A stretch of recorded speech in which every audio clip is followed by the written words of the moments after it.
my favorite part of the show every week, Old Crimson, is that open, which is the best open. It's like the best, worst open in the history of college sports. Ladies and gentlemen, here we are, the Old Crimson Podcast, your weekly Washington State football podcast. It's all brought to you by Flat Stick Pub, Cougar owned and operated. 6 great locations across the state: Kirkland, Pioneer Square, South Lake Union, Spokane, Bellingham, and Redmond. Flat Stick Pub, great place for large group events, also business, family, friends, kids, all of it. FlatStickPub.com. Joining me every week, former All-American safety at Washington State, Paul Sorensen. Paul Sorensen 28 there on Twitter. X, sorry, always forget. And Jim Moore, legendary Coug drinker, gambler. Follow him at Cougs Go. All-American of nothing. Well, I'm All-American of something. Paul Sorensen, let's start with you first. We were living vicariously through you as the pictures and just the atmosphere. I think Jim and I both will admit we have a major regret of not going to Oxford, Mississippi. However, had we gone, it would have been a blowout and not a close game. But you were there, boots on the ground. You take it away. Tell us how that was. Well, it started Thursday night, actually Thursday morning. We got up at 3 a.m., road tripped. We flew standby because we're cheap. So I got up at 3. We caught the 5 a.m. To Denver. We got bounced out of the Denver flight because it was sold out. Went to Austin. I tried to see my brother, but he was working, couldn't make it. Then we flew to Nashville. Couldn't get out of the airport because it turns out there's a fall break, I guess, for students. I didn't realize that. There was an hour. They couldn't move no cars. No cars are going through the airport because there's so many cars there. So we had to walk a mile pulling our luggage and our bags to meet my son out on the road to get out of the damn airport. So by the time we got to the house, it was 7:30 at night. So we left at 3 in the morning from Spokane. We got to Nashville at 7 that night. Traveling on standby. I think he wanted Oxford details. I don't care about how you got there, Paul. I wanted to know how Ole Miss was. No, but I wanted to give you just set the tempo. This is how hardcore. Jim, this is how hardcore Cougar fans are.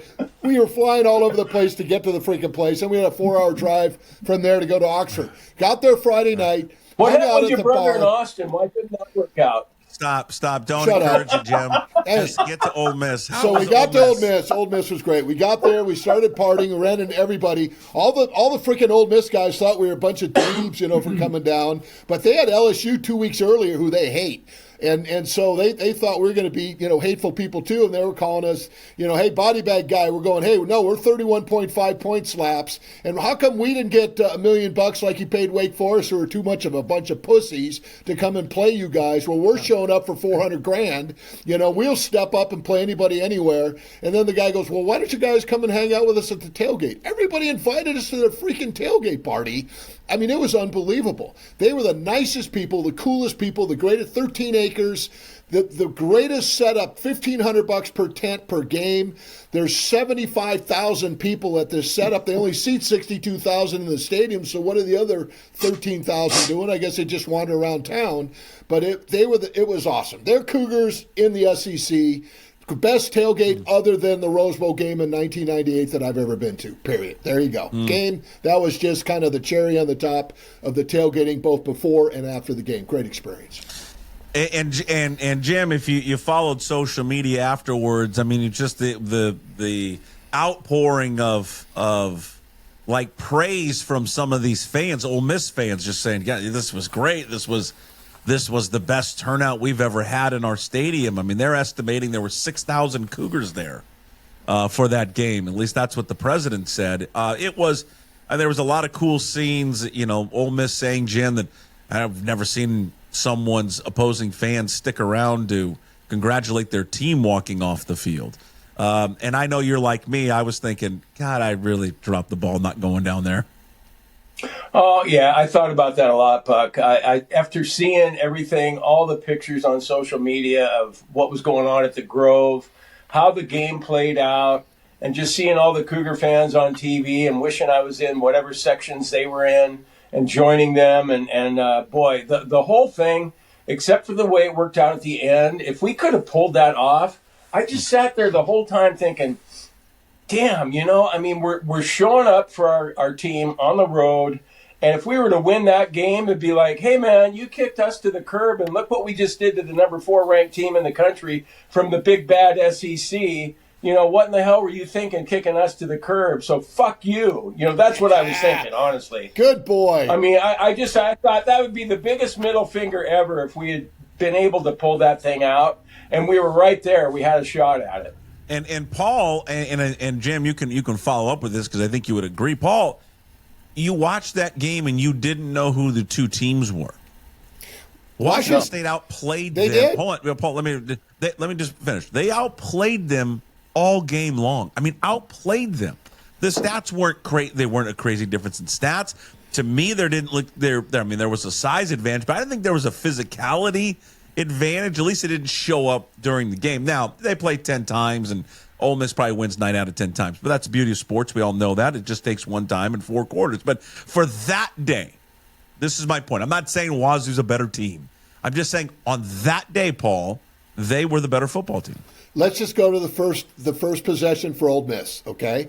They went right down the field, lickety-split. I'm going, oh, God, here we go. They're running the ball. They're throwing the ball. I texted Jim. I said, it's I'm over. going, oh, God, it's over. I'm sitting there in the stands. I go, just please get out of the first quarter. Don't do North Texas. We're not going to do this crap, are we?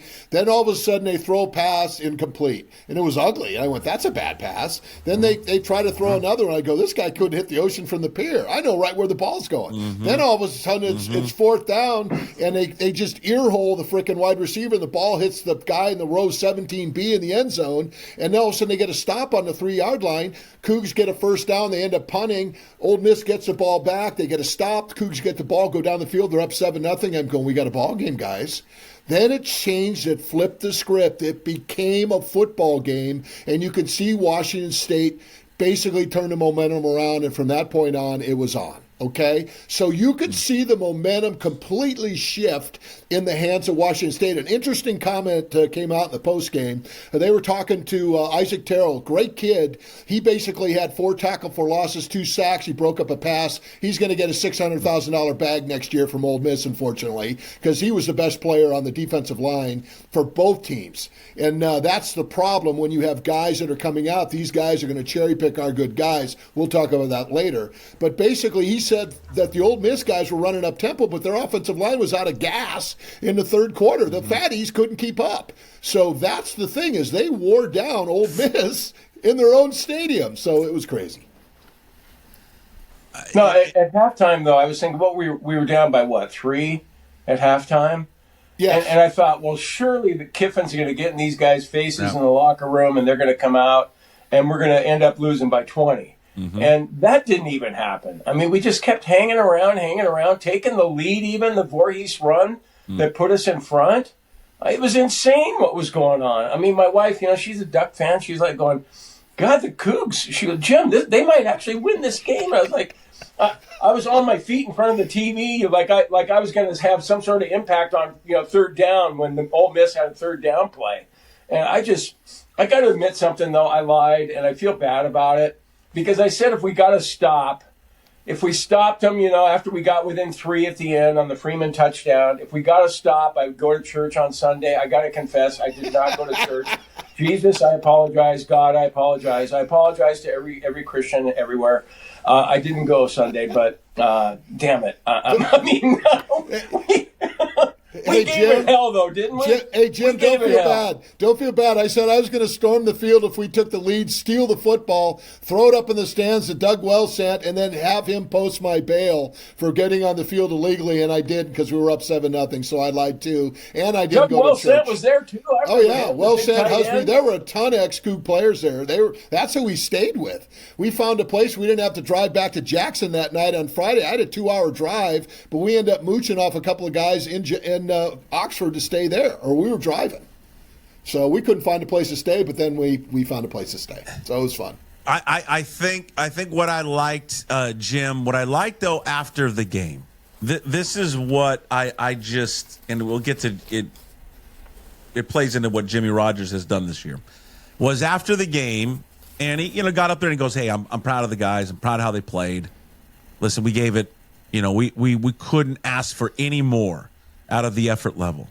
But he goes, in the end, I'm pissed. Yeah. Because he goes, it's competitive sports.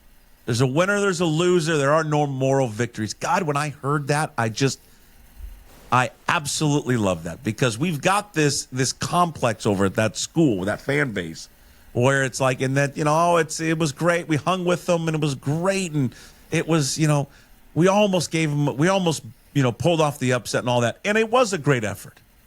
But I came away praising the effort, Jim, but also like, God, man, we let that slip away. We were better than them. We're better than them, and we didn't make a few plays, I think, and he admitted afterwards, hey, if I could take the first play on the last drive back, we'd do it. That didn't make sense to me, the run. But I just loved what he said afterwards. And because I think it changes a mindset of a football team that, hey, yeah, you played them tough, but God, you should be pissed because you didn't win. I love that. That's a great mindset to have. Yeah, well, I think I like everything about him now. I didn't like anything about him after the North Texas game, but how in the world did we go from North Texas to what we saw on Saturday? How did that happen? Look who and so started that's at got a lot quarterback. to do with coaching, and the change with the quarterback, and everybody, still wondering why Zebbie didn't start and all that. But no, it was just, I don't know. There were just so many emotions. I still felt great about what we did that day, and I wonder a little bit about, certainly Ole Miss took us lightly. How much did that have to do with it? Yeah. And because Ole Miss is playing Georgia this week, I think when we watch that game, now they're not necessarily going to beat Georgia, but I think we're going to see that team we thought we were going to see against us, and they're going to be like, we're going to be going, oh, Jesus, they really are good. They didn't really have it against us, but anyway, all in all, though, God, I'm just proud as hell to be a Coug. We're all proud to be Cougs anyway, but especially so on Saturday. Yeah, and Paul, to Jim's point, just to back it up, there's no doubt, and it shouldn't take away what they did on the field.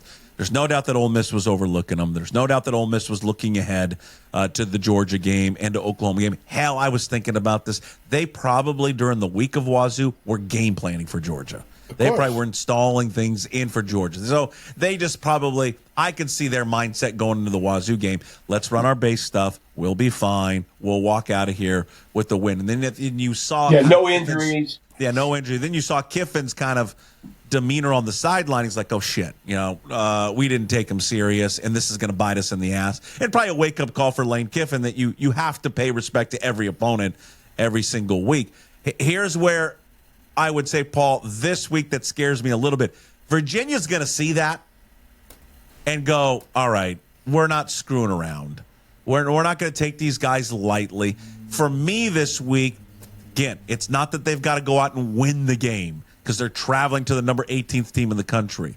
But they got to follow this up. I don't want to see them go down to Virginia and then all of a sudden get smacked around like you mentioned earlier against North Texas. Because if they play like they played last week against Ole Miss, that shouldn't happen in Virginia. Virginia's not Ole Miss, though, Puck. I stood on the Walk of Champions when that Ole Miss team walked by, and it reminded me of USC back in the day when their first round, they had 3 first-round NFL linemen at draft choices, 2 second-round, and Marcus Allen in the backfield.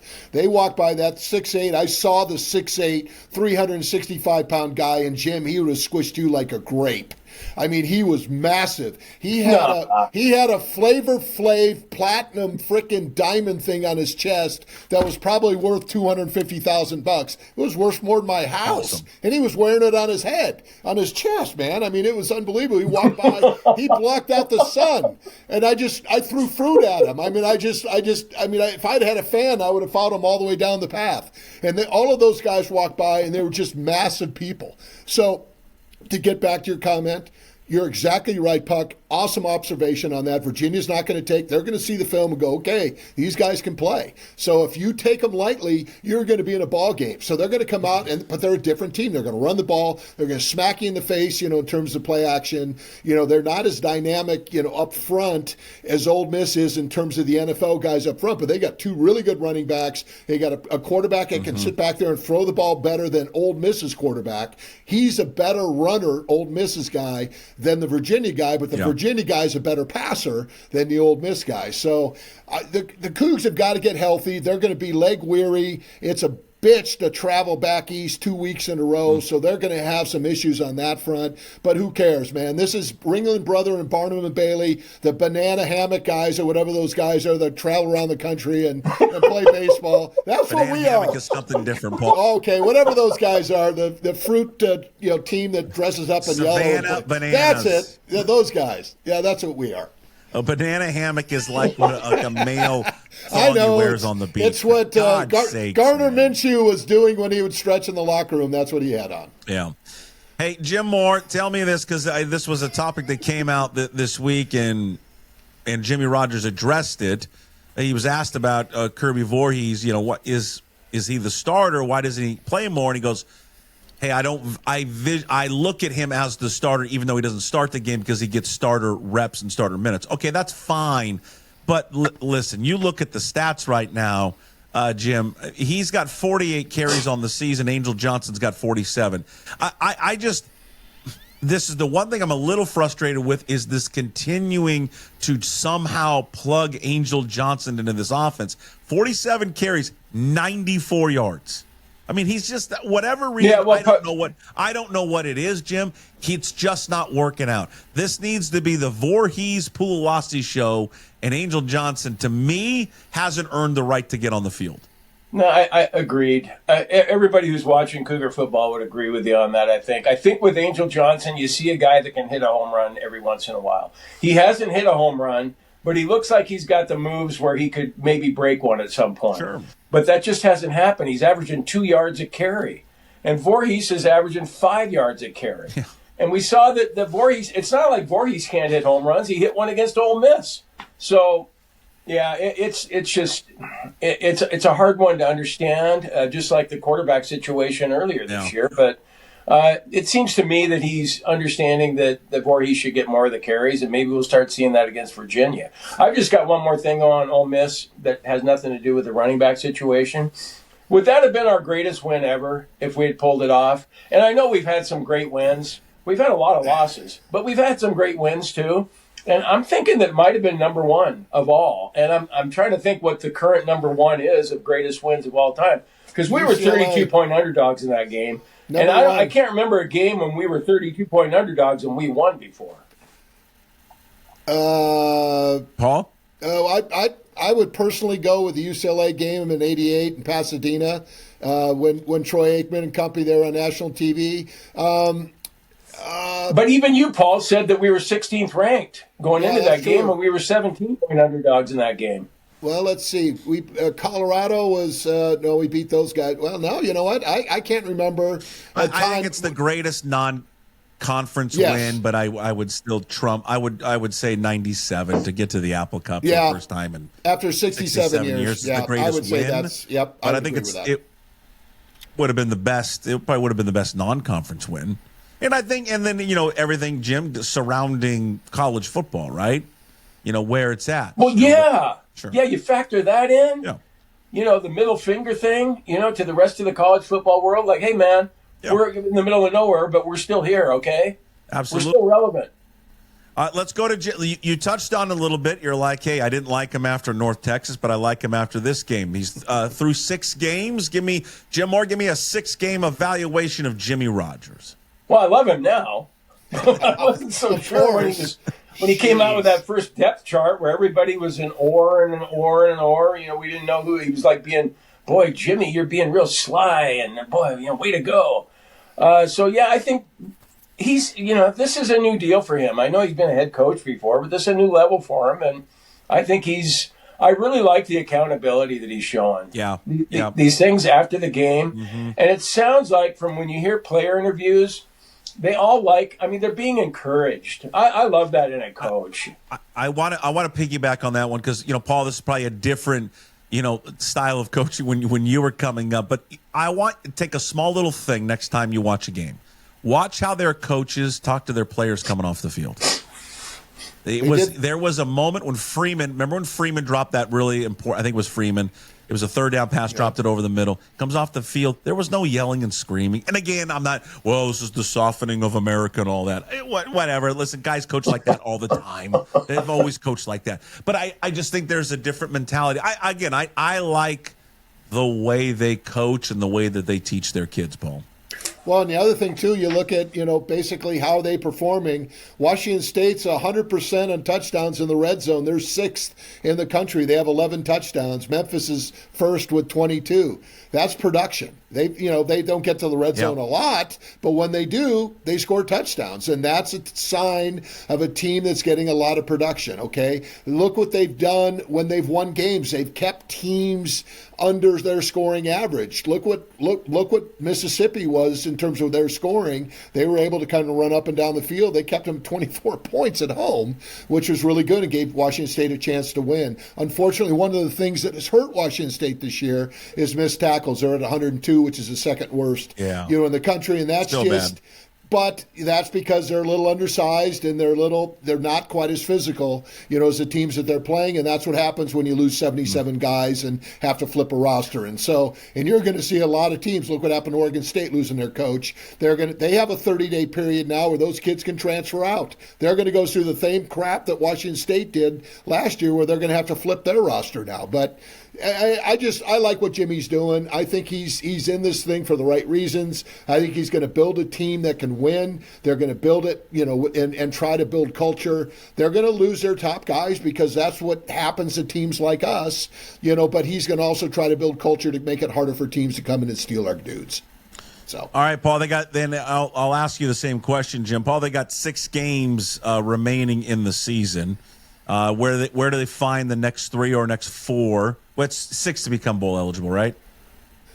Yes. Yeah. Yes. Okay.